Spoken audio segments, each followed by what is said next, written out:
बिस्मिल्लाहिर्रहमानिर्रहीम। अस्सलाम वालेकुम। मैं हूं मोहम्मद समीर और मेरे साथ मौजूद हैं लंदन से वकार मलिक साहब से जानने की कोशिश करेंगे। वो लंदन में बैठे हुए हैं। नवाज शरीफ कल से जो शदीद उनकी बेइज्जती हुई है, जो उनकी इंसल्ट हुई है, उसके बाद खामोश भी हैं। तो इस पर बात करेंगे कि अब पीडीएम का मुस्तकबिल क्या है, और इसके साथ साथ जो अभी गफूर हैदरी की स्टेटमेंट सामने आ रही है कि आने वाले दिनों में पीडीएम से पाकिस्तान पीपल्स पार्टी अलग भी हो सकती है। उसके साथ साथ बात करेंगे कि क्या आसिफ अली जरदारी ने तमाम तर जो मुस्लिम लीग नून पर जो कर्जा था उसका जो सूद में तो वो वापस ले लिया है। तो वकार मलिक साहब, सबसे पहले तो आपका बहुत शुक्रिया वक्त देने का। आपका भी शुक्रिया, आपने लिया ऑनलाइन। वकार मलिक साहब, सुनाए, क्या आपको भी धचका लगा कल के ऐलान के बाद, कल की सूरत हाल के बाद, जो पहले से ये चीजें चाह रही थी कि ये सब कुछ होने वाला है? देखें, नवाज शरीफ साहब के जो इर्द गिर्द बहुत सारे लोग यहाँ पे होते हैं ना, आपको पता है उन्होंने कल भी एक वीडियो जो है वो कोशिश की नवाज शरीफ का गुस्सा ठंडा करने की कि देखें जी, जरदारी साहब तो डील करके आपसे इलादा हो गए हैं, और निकलवाने की बड़ी कोशिश की। और नवाज शरीफ के आपको पता है कि वाजिया रवैये से पता चल रहा था कि नवाज शरीफ को वाकई शौक लगा है। ऐसा नहीं है कि नवाज शरीफ को कोई था कि नहीं यार, जरदारी तो आपको पता ही है वो अपना बनाएगा। जरदारी साहब को हमेशा शक रहता है कि मियां साहब तो अपनी बात बना के पहले भी लंदन चले गए थे, अब भी अगर बेटी को बाहर जाने दिया तो वो फिर साइड पे हो जाएंगे। लेकिन कल जेन्युइनली नवाज शरीफ शॉक्ड थे, और मरियम को भी जेन्युइन शौक लगा है कल। जो भी यानी ये लोग बड़े पूरे एतमाद तरीके से पीडीएम के इजलास में गए थे कि हम सारे जोर लगाएंगे, और आसिफ जरदारी को कहेंगे कि देख लिया ना न्यूट्रल होने का मजा, ना गिलानी जीता है। वो जैसे भी इन लोगों ने मैनेज किया, लेकिन उसको उस तरफ लाना चाहते थे कि देखो ना गिलानी को जीतने दिया है उन्होंने, ना डेप्टी को बनने दिया है हमारा, और हमें फायदा क्या हुआ, और अरबों रुपया तुमने गिलानी को जिताने पे लगाया तो तुम्हारा तो नुकसान हो गया है। लेकिन आसिफ जरदारी जो है वो ऐसा सरप्राइज दे गया इन सबको कि मैं समझता हूं कि नवाज शरीफ सोच भी नहीं सकते थे कि इतना बड़ा सियासत में उन्हें सरप्राइज मिलेगा। और वो हैरान परेशान है कि इस सिचुएशन से कैसे निकलें, क्योंकि वो सिंगल आउट हो गई है नून लीग। आसिफ जरदारी अपने लिए हो सकता है कोई नरमियां ले ले, नून लीग के लिए आगे बड़े मसाइल हैं, क्योंकि इनके केसेस बड़े जो है आगे मुसीबत वाले पड़े हुए हैं। इसलिए नवाज शरीफ के हवाले से यह कि शदीद तरीन गुस्से में है नवाज शरीफ। और कोई सोशल मीडिया पे कोई जिक्र भी हो रहा था कि इनकी कोई आपस की कोई कॉल थी, वो लीक हो गई है, पता नहीं, अब उसके बारे में मुझे पता नहीं, मैं अभी तक चेक नहीं कर सका कि वो क्या है। लेकिन आई थिंक कि ये लोग जो है वो बहुत ज्यादा डिस्टर्ब हैं इस टाइम। और ये जो पीपल्स पार्टी के साथ इन्होंने सोचा हुआ था कि हम मिलजुल के कुछ पंजाब का कुछ ये वो कर लेंगे, कुछ सेंटर में मिलजुल के आगे अगले इंतखाबात में भी कुछ हम मैनेज, सब ख्वाब चकनाचूर हो गया नून लीग के। तो नून लीग बहुत कमजोर हो गई है इसके बाद। अच्छा वकार मलिक साहब, आगे चलकर हम बाकी इश्यूज पर भी बात करते हैं, लेकिन ये बताइएगा कि आपको लगता नहीं है कि जो कल की एपिसोड हुई है, आसिफ अली जरदारी ने अपने तमाम तर बदले ले लिए हैं, सूद समेत लिए हैं, कि उन्होंने अपने घर पर भी उनको झुका लिया, अपने घर पर भी मुस्लिम लीग नून को झुका लिया। वो मुस्लिम लीग नून जो कहती थी आसिफ अली जरदारी को सड़कों पर घसीटेंगे, आसिफ अली जरदारी ने उनको अपने घर भी अपने घर पर भी झुकाया। और उसके साथ साथ कल तो मरियम नवाज ये कह रही थी कि आप तो मेरे वालिद साहब की जगह है। तो इस पर क्या कहेंगे? अब आसिफ अली जरदारी ने जो जो चाल चली है, इस पर क्या कहेंगे? देखें, पीपल्स पार्टी की जो पंजाब में सियासत है ना, वो तो तकरीबन 2013 से ही खत्म हो चुकी थी। पंजाब में दो जमातें हैं जिनका मुकाबला होता है, तहरीक इंसाफ और नून लीग है, सबको पता है इस बात का। पीपल्स पार्टी सिंध की हद तक रहेगी, या जनूबी पंजाब में एक दो सीटें वो निकाल लेते हैं बीच में से। आसिफ जरदारी ने नून लीग को कमजोर करने का ये जो प्लान बनाया, ये बड़ा गहरा प्लान है। नून लीग कमजोर होती है तो फायदा तहरीक इंसाफ को सिर्फ नहीं होगा, फायदा पीपल्स पार्टी को भी होगा। और पीपल्स पार्टी ने अगर दोबारा पॉलिटिक्स में आना है तो वो तहरीक इंसाफ को रिप्लेस नहीं कर सकती, उसका मुकाबला हमेशा से नून लीग से रहा है। तो आसिफ जरदारी ने एक तीर से कई शिकार किए। जहां 90 की सियासत में नून लीग एस्टेब्लिशमेंट के साथ मिलकर पीपल्स पार्टी की हमेशा गवर्नमेंट गिराती रही, उनके खिलाफ पैसे लेके इत्तेहाद बनाती रही, IJI और कभी क्या साजिशें होती रही, वो सारे भी बदले हो गए। जो आसिफ जरदारी को जेल में डाला गया वो भी बदले उतार लिए गए, जुबान काटी गई, क्या ना क्या आसिफ जरदारी के साथ किया गया। बेनजीर को आपको पता है कि कैसे जेल में फर्श पे बिठाया जाता था, वो सबके सामने तस्वीरें हैं। बेनजीर बच्चों को लेके जा रही होती थी, पेशियां भुगत रही होती थी। ये शरीफ खानदान के साथ नहीं हुआ। शरीफ खानदान तो इतना लाडला है कि नवाज शरीफ के बेटों की सिर्फ तस्वीर निकल के आ गई थी JIT के सामने तो वो बड़ा उन्होंने शोर डाल दिया था, बेइज्जती होगी हमारे बेटे की। बेनजीर को फर्श पे बिठाया करते थे ये जेल में। तो ये सारे बदले गिन के सूद समेत आसिफ जरदारी ने ना सिर्फ ले लिए, लेकिन ये बदले लेने से ज्यादा एक समझदार जो सियासतदान होता है, शातिर सियासतदान, वो अपनी सियासत में जगह बनाता है। आसिफ जरदारी ने दोबारा से पंजाब की सियासत में अपनी जगह बनाई है। दो चीजें उसने एस्टैब्लिश की हैं। एक ये कि अगर कोई कुर्बानी दे सकता है पाकिस्तान के लिए तो वो मेरा खानदान है, ये मेरा ससुराल है। नवाज शरीफ इतना डरपोक है, और ये पंजाब के लोगों को पैगाम दिया है उसने कि ये लीडर तो तुम्हारा बनता है, और नवाज शरीफ ने कहा भी कि आप पंजाब के लीडर हैं मीटिंग के दौरान। तो नवाज शरीफ ने ये कहा पंजाब के लोगों को कि जिसको तुम लीडर कह रहे हो और कह रहे हो ये इनकलाब लेकर आएगा, ये इतना बुज़दिल है कि ये इनकलाब लाने के लिए पाकिस्तान नहीं आ सकता। जबकि मैं यहां बैठा हुआ हूं, मैं सामना कर रहा हूं, मेरी बीवी के ऊपर जो है वो हुआ इस तरह से, उसकी शहादत हुई। मेरा ससुर जो है उसको इस तरह से रियासती जबर के तहत जो कहा जाता है, और अदालत ने भी इस फैसले को बाद में गलत करार दिया। तो ये जरदारी ने बहुत कुछ स्टैब्लिश कर लिया है सियासी तौर पे भी इस तरह, जिसका नून लीग को भी अंदाजा नहीं है, लेकिन इनको आने वाले इलेक्शन में अंदाजा होगा कि इनको कितना नुकसान हुआ है। अच्छा वकार मलिक साहब, अभी गफूर हैदरी की एक स्टेटमेंट सामने आ रही है और वो ये कह रहे हैं कि आने वाले दिनों में, गफूर हैदरी साहब कहते हैं कि मेरी ये राय है कि पाकिस्तान पीपल्स पार्टी वो पीडीएम से अलग हो जाएगी। अगर पीडीएम से अलग हो जाती है पाकिस्तान पीपल्स पार्टी, तो आप समझते हैं कि पीडीएम अपनी जो तहरीक चलाना चाह रहे हैं, इमरान खान को घर भेजना चाह रहे हैं, वो फायदेमंद होगी, उतना ज्यादा मोमेंटम बन पाएगा, उतनी ज्यादा सपोर्ट मिलेगी, या फिर पीडीएम की वापसी जो है वो बस अब हो चुकी है, पीडीएम घर जा चुकी है? देखें, पीडीएम बुनियादी तौर पे आसिफ जरदारी ने जो ये आइडिया दिया था, और आपको पता है ये बिलावल ने मीटिंग बुलाई थी जहां पे ये सारा कुछ हुआ था शुरुआत।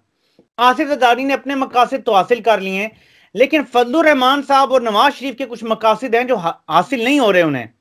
और अगर पीपल्स पार्टी बीच में से निकल भी जाती, गो कि अभी बीच में बयानात आ रहे हैं, रहमान मलिक साहब का भी बयान है कि नहीं नहीं हमने तो नहीं कहा कि पीडीएम खत्म हो गई है या हम निकल रहे हैं, और यूसुफ रजा गिलानी साहब ने भी कहा कि नहीं नहीं नहीं सीएसी में फैसला होगा, कोई ऐसी बात नहीं है। इसके बावजूद मैं समझता हूं कि जिस तरह फजलुर रहमान 2019 में अकेले आ गए थे ना, धरना लेकर आ गए थे, नून लीग और फजलुर रहमान के पास रास्ता कोई नहीं है, स्पेशली नून लीग के पास। जो केसेस हैं, जो मरियम नवाज अब दोबारा फंसने जा रही है, 26 को बुला लिया है, 7 अप्रैल को जमानत कैंसिल हुई लगी हुई है, इधर से हमदा शहबाज बाहर आ गया है, नून से शीन निकलने का रास्ता भी आपको पता है हमवार होता चला जा रहा है। एक तरफ मफामत की सियासत है, एक तरफ लड़ाई झगड़े की सियासत है। अफोर्ड नहीं कर सकते कि खामोश होकर बैठ जाएं, या तो मेरे पास मेरे मनी ट्रेल हो, सबूत हो, मैं बेगुनाह हूं, फिर तो ठीक है।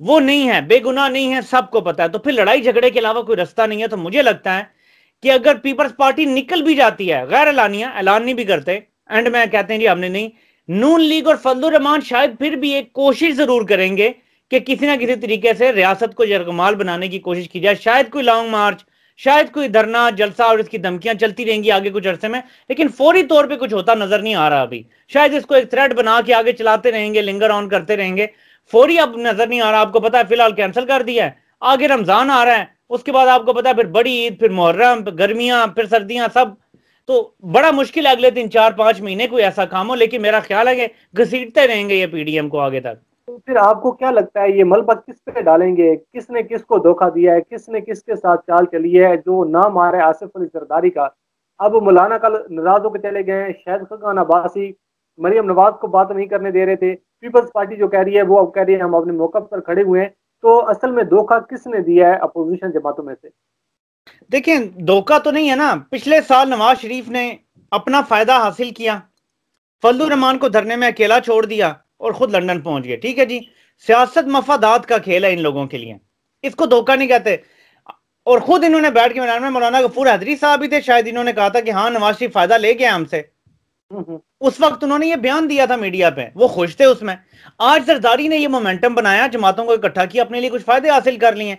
आज जरदारी को 2 कम अज कम केसेस में आई थिंक मुस्तकिल जमानत मिल चुकी है तिब्बी बुनियादों पे। यही फायदे होते हैं ना। अब ये तो नहीं कि केस खत्म करके कहेंगे कि आपकी क्लीन चिट है, छोटे मोटे फायदे चाहिए होते हैं कि जब तक केस चल रहा है, और केस लटकाना इन लोगों को आता है। कभी जी, अभी आपको पता है कि अभी रिसेंट जो पेशी हुई है, फिर इनके वकील वहां नहीं पहुंचे। वो जो इनके जो सेनेट में बोर्ड में, उनका नाम मेरे ध्यान से निकल गया है,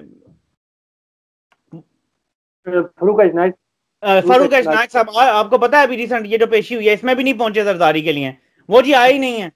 तो ये डिले करना तो जानते हैं। राना सनाउल्लाह का केस देख लें, मंशियात का, यानी फर्द जुर्म तक आयद नहीं हो पा रही, 1.5 साल से वो डिले पे डिले कर रहे हैं। डिले ये कर लेंगे, छोटी मोटी रहते इन्हें चाहिए, वो इन्हें मिल गई हैं। आसिफ जरदारी को कुछ जगह जो है वो मुस्तकिल मिल गया है, इस्तिस्ना मिल गया है। कुछ आसिफ जरदारी की ये जो प्ली है कि मुझे सिंध में मेरे केस दे दें, हो सकता है वो भी हो जाएगा, बस इतनी रियायत शायद मिल जाएगी। इसके बदले आसिफ जरदारी ने पीडीएम को धोखा दे दिया, बस अभी तो यही समझ आता है। तो फिर उन लोगों का क्या बनेगा जो एंकर हजरात बड़े बड़े दावे कर रहे थे, बड़ी खुशियां मना रहे थे, उन्होंने अपनी बड़ी उम्मीदें वाबस्ता कर ली थी पीडीएम से, तो कल से वो भी खामोश हैं, अभी लंदन में बैठे हुए हैं, नवाज शरीफ भी खामोश हैं, तो फिर उन लोगों का क्या बनेगा सर? देखें, असल असल जो लड़ाई है ना वो ये है कि इन लोगों को कोई भी बंदा मिल जाए।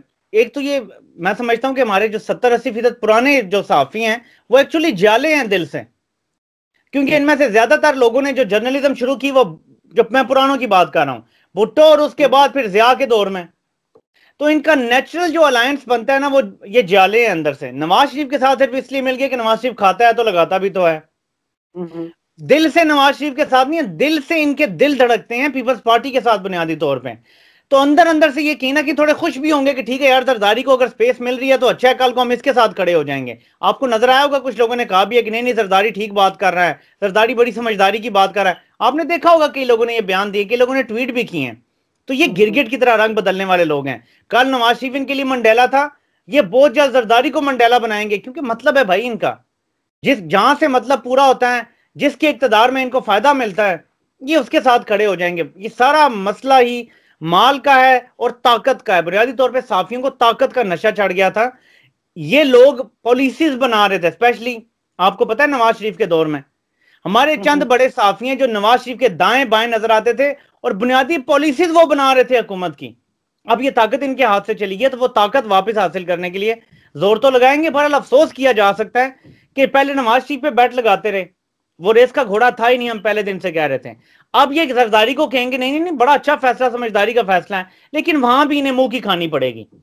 तो अफसोस ही किया जा सकता है इनके मुस्तकबिल के साथ। तो अच्छा सर जी, आखिर पर ये बताइएगा कि वो लोग जो इमरान खान को कहते थे कि इमरान खान सियासी तौर पर नाबालिग है, इमरान खान को सियासत करना नहीं आती, इमरान खान तो हमारे बाएं हाथ का खेल है, तो इसका मतलब है कि इमरान खान ने जो भी मूव चली है, जो भी सियासी तौर पर पता खेला है, जो भी कार्ड खेला है, तो इमरान खान को, अब इन लोगों को तो ये समझना चाहिए कि इमरान खान इतना बच्चा नहीं है जितना वो समझती है, इमरान खान इतना अनाड़ी नहीं है जितना ये लोग समझते हैं।